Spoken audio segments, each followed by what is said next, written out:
ये हमारे पास हीरो की ग्लैमर BS4 मॉडल आई हुई है और काफ़ी दूर से। इस बाइक में समस्या प्रॉब्लम क्या है कि जब भी हम यानी कि बाइक को अगर चलाते हैं यानी कि स्टार्ट करते हैं तो उस समय हमारी इंजन की साउंड बिल्कुल मस्त होता है।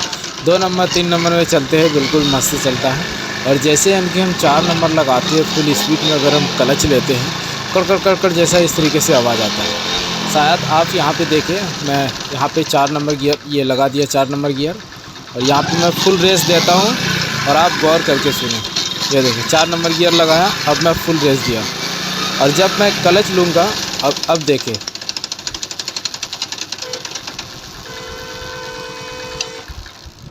तो किस तरीके से ये फाइनली आवाज़ कर रहा है। तो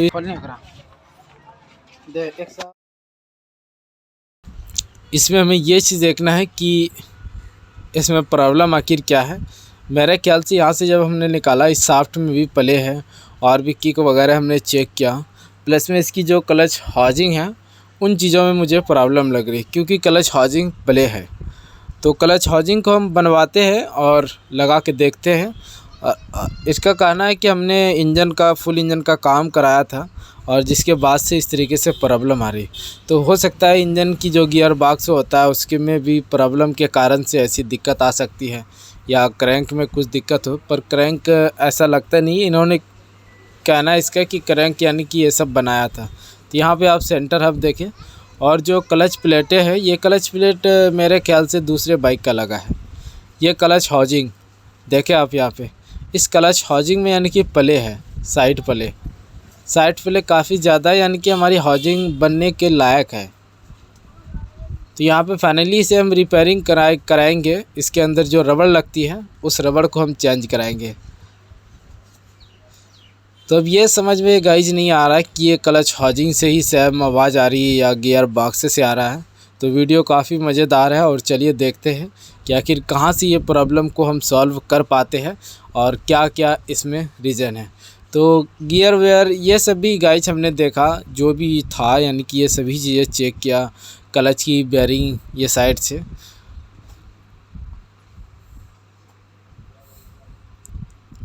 इसकी भी हमने शाफ्ट की प्ले चेक की कि इसके अंदर थोड़ा प्ले होना चाहिए, ऐसा नहीं कि पूरा हार्ड हो या टाइट हो, वो चीज़ नहीं।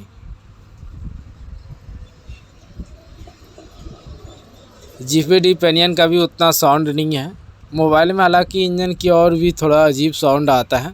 पर इसकी जो आवाज़ है रियल में, जब हम 3 नंबर 4 नंबर गियर लगा के जब हम स्पीड करते हैं तो उस समय क्या हो रहा है कि स्पीड करने के बाद अगर हम क्लच लेते हैं कर टाइप का, ऐसा लगता है कि हमारी इस पॉकेट यानी कि ख़राब हो गया। तो फाइनली इस पॉकेट से तो ऐसा नहीं हो सकता। सबसे पहले हम किसी क्लच हाउसिंग को बनाएंगे और फिट करेंगे और देखेंगे क्या इसकी प्रॉब्लम सॉल्व होती है या नहीं होती है। अगर नहीं होगा तो फिर हम इसमें चैन किट भी लगा के देखेंगे। तो मैं यहाँ लैथ वाले के पास आ चुका हूँ और यहाँ पे सबसे पहले इसकी जो कील होता है उसे घिसा जाता है, और घिसने के बाद तभी इसे खोलते हैं। खोल के फिर इसके अंदर रबड़ डाला जाता है, जो इसकी रबड़ ख़राब होता है, कट जाता है, उसके ज़रिए से प्ले आती है। जिस तरीके से आपने पीछे की चक्का में देखा होगा जो कपलिंग रबड़ होता है, तो वो रबड़ अगर कट जाता है तो उस समय क्या होता है कि हमारी चक्का बुबली ये चैन किट जो है वो यानी कि खटखट आवाज़ करने की प्रॉब्लम करता है, यानी कि प्ले आ जाता है उसके अंदर चक्का और चैन स्पॉकेट के अंदर। तब हम क्या करते हैं, उस रबड़ को चेंज करते हैं। सेम उसी तरीके से इसकी प्रोसेस है। इसके अंदर जो रबड़ होता है वो कटने के कारण से हमारी इंजन की साउंड भी सही नहीं आती है और भी प्रॉब्लम आने लगती है, या गियर में रहने के बाद क्लच लेके अगर हम आगे पीछे करते फंसने लगता है। तो ये सब दिक्कत आती है क्लच से। तो चलिए यहाँ पे हम फटाफट से बनवाते हैं और देखते हैं। तो यहाँ पे 4 रबड़ लगता है इसमें और 2 स्प्रिंग लगता है।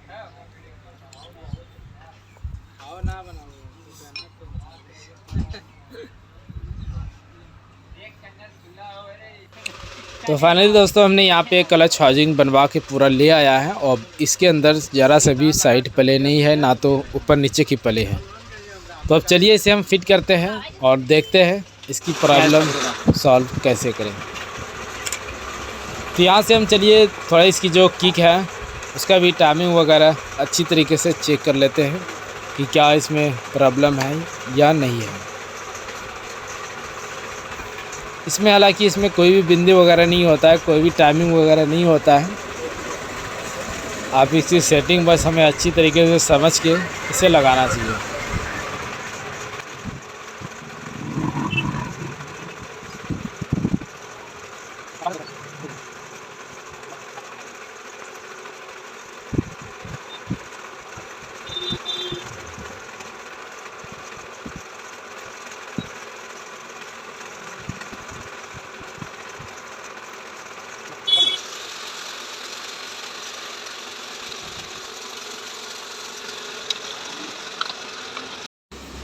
किक फिटिंग के बाद यहाँ से हमें क्लच हाउसिंग लगाना है। इसके अंदर 2 बुश होता है, एक बड़ा और एक छोटा साइज़ का। यहाँ पे फिर एक वाशर डालनी है। यहाँ पे अगर हम मिस्टेक करते हैं तो इसके ज़रिए से भी इस तरीके से प्रॉब्लम आ सकती है, कोई बड़ी बात नहीं है। पर यहाँ पे जो इसकी सेंटर है, हब है, वो बिल्कुल हल्का हल्का निशान है सिर्फ, यानी कि ख़राब होने की। यहाँ पे आप इसे लगा के चेक कर लें इस शाफ्ट में ये फ्री जा रहा है या नहीं जा रहा है। तो यहाँ पे बिल्कुल ये फ्री है। अब यहाँ पे इसकी जो क्लच प्लेटें हैं दोस्तों, ये मेरे ख्याल से पल्सर बाइक का इस बाइक में लगाया गया है। तो क्लच प्लेट से तो ऐसा रीज़न नहीं आ सकता है। मेरे ख्याल से इसकी जो क्लच हाउसिंग है इसी में प्रॉब्लम है और इसके ज़रिए से ही ऐसी रीज़न आ रही है इसके अंदर। तो चलिए फटाफट से हम सेट करते हैं और आगे देखते हैं। इसमें एक बिंदी होता है सेंटर और हब में, जिसे हमें आमने सामने रख के बिल्कुल लगाना है सेटिंग पे।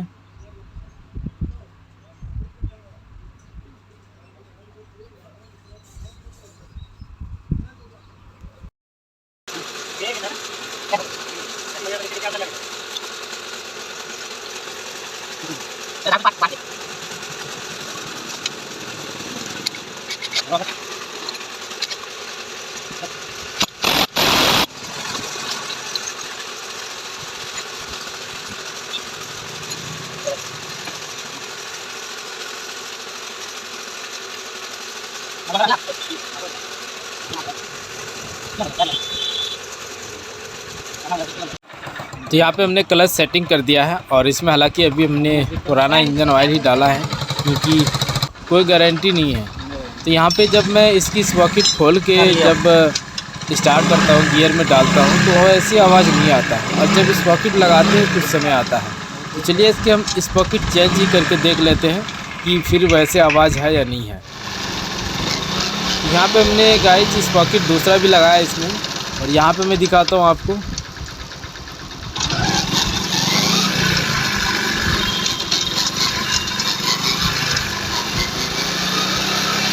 फिर भी जो इसकी आवाज़ है जिस तरह पहले था उसी तरीके से कुछ भी यानी कि फ़र्क नहीं पड़ा है। तो बहुत कोशिश करने के बाद दोस्तों उधर बाहर से हुआ ही नहीं, जिसमें हमें पूरा फुल इंजन इसका खोलना पड़ा।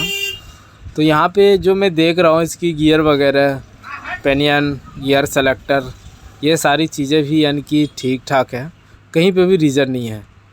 और बेरिंग की अगर बात करें तो बेरिंग भी बिल्कुल झकास है। बेरिंग में कोई बेरिंग में ऐसा नहीं कि गियर पेनियन अलग बैठा है या गलती किया है या और भी कुछ। जो क्रैंक की बेरिंग होता है वो भी बिल्कुल ठीक ठाक है। कनेक्टिंग भी बिल्कुल सही है, ज़रा सा भी प्ले नहीं कनेक्टिंग के अंदर। तो समझ से नहीं आता आखिर करूँ से करूँ क्या। तो चलिए इसे फिट करते हैं पहले।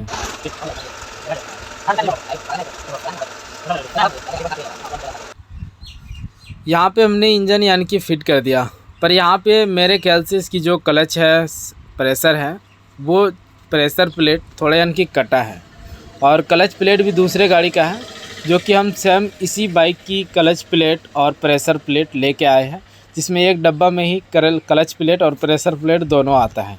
यहाँ पे देखिए 3 क्लच प्लेट अलग और फिर 2 क्लच प्लेट अलग आता है और प्रेशर प्लेट भी इसी में आता है, जिसमें 900-950 कुछ इसकी MRP है। तो हम सिर्फ यही लगाने वाले हैं और क्लच हाउसिंग में हमने जो काम किया, और चलिए हम क्लच प्लेट को ही लगा के देखते हैं।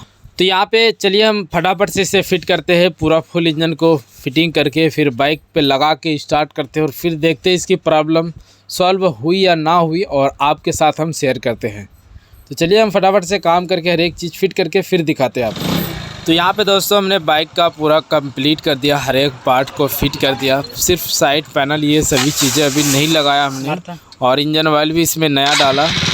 और अब मैं यहाँ पे आपको दिखाता हूँ, हमने एक ट्राई भी ले लिया बाइक की, और आपको अब दिखाता हूँ, और आपको कमेंट करना है कि ये प्रॉब्लम सॉल्व हुआ या नहीं हुआ। तो यहाँ पे देखिए मैं बाइक को स्टार्ट किया और ये गियर में लगाया, और अब क्या है, वो जो प्रॉब्लम था पहले वो बिल्कुल भी नहीं है, वो प्रॉब्लम बिल्कुल जड़ से ख़त्म हो चुका है। अब देखिए बिल्कुल मस्त चल रहा है बाइक, और मोबाइल में तो हालांकि उस तरीके से साउंड नहीं आ रही है, इंजन की थोड़ा नॉइज़ साउंड आता है, पर इसकी इंजन की जो साउंड है बिल्कुल मस्त है। इंजन साउंड से रिलेटेड हमने कुछ भी नहीं किया, जो भी था वो पहले से ही था, पर इस प्रॉब्लम को लेके हमने सॉल्व किया। और मैं चलिए आपको दिखाता हूँ कि ये प्रॉब्लम कहाँ से आ रही थी और क्यों आ रही थी। यहाँ पे देखिए अब वैसे बिल्कुल भी नहीं है।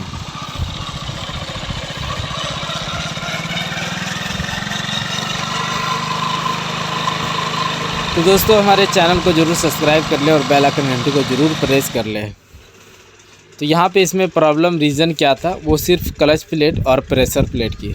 अगर पहले ये चीज़ गाइज पता होता या सोचते तो हमने ये चीज़ लगा कि इसकी क्लच प्लेट ये सब सारा सही है, तो इससे दिक्कत नहीं आ सकता है, पर हमने क्लच प्लेट को ही सिर्फ चेंज किया, प्रेशर प्लेट को चेंज किया, क्योंकि इसमें दूसरे बाइक की क्लच प्लेट लगाया गया था और प्रेशर प्लेट भी हल्का कटा हुआ था। तो इस तरीके से हमें कभी भी नहीं करना चाहिए, क्योंकि इस बाइक का जब इंजन बना, इंजन बनने के बाद से ऐसी प्रॉब्लम आ रही थी। दोस्तों हम क्लच प्लेट अगर लगाते हैं तो सेम उसी बाइक की क्लच प्लेट हमें लगाना चाहिए। तो इसमें दूसरा बाइक का क्लच प्लेट था जिसके ज़रिए से ऐसी प्रॉब्लम कर रही थी। तो हल्का फुल्का इसकी जो सेंटर है ये क्लच प्लेट है और प्रेशर प्लेट है, प्रेशर प्लेट यानी कि हल्का कटा था। तो क्लच प्लेट में उतना भी दिक्कत नहीं था जो कि चेंज करने के लायक था, पर ऐसा हुआ कि इसकी क्लच प्लेट के ज़रिए से ही प्रॉब्लम कर रही थी, क्योंकि दूसरे बाइक का क्लच प्लेट लगाया गया और हमने जो फुल इंजन खोला तो उसमें कुछ भी, यानी कि हमने अंदर ऐसा नहीं कि अगर हमने इंजन खोला तो क्रैंक बनवा दिया या और भी कुछ। तो क्रैंक हमने चेक कराया, बेरिंग वगैरह चेक कराया, बिल्कुल सही था, और गियर की जितने भी पैनियर वगैरह होते हैं, वाशर वगैरह सब बिल्कुल ठीक ठाक था। तो फिर से हमने सेटिंग किया और सिर्फ क्लच प्लेट और प्रेशर प्लेट हमने दूसरा लगाया, इसकी जो प्रॉब्लम है वो सॉल्व हो गया। तकरीबन हम इसमें 3, 4, 5 घंटा इस तरीके से हम परेशान हुए, तब यानी कि ये बाइक कंप्लीट हुआ। तो कभी कभी ऐसा भी प्रॉब्लम आता है हम सबके पास, जो कि जल्दी हमें पकड़ में नहीं आता आखिर ये प्रॉब्लम था कहाँ से। हमने चैन किट में हमें लगा तो चैन किट को भी हमने चेंज किया, उसके बाद भी ये प्रॉब्लम सॉल्व नहीं हो। तो प्रॉब्लम कहाँ से था, सिर्फ क्लच प्लेट और प्रेशर प्लेट से। तो इस प्रॉब्लम को सॉल्व किया और बाइक हमने कस्टमर को दिया। काफ़ी दूर से कस्टमर भाई आए हुए थे, तो उससे हमने यानी कि तकरीबन 11-12 बजे इस तरीके से आया था। तो उसका हमने काम करके पूरा कंप्लीट करके 8, साढ़े 7, 8 बजे तक में कंप्लीट कर दिया। तो हमारा वीडियो कैसा लगा ज़रूर कमेंट करें, लाइक करें, और चैनल को एक बार ज़रूर सब्सक्राइब कर दें और वीडियो को एक बार ज़रूर लाइक करें। तो चलिए इसी के साथ मिलते हैं अगले वीडियो में, तब तक के लिए थैंक यू।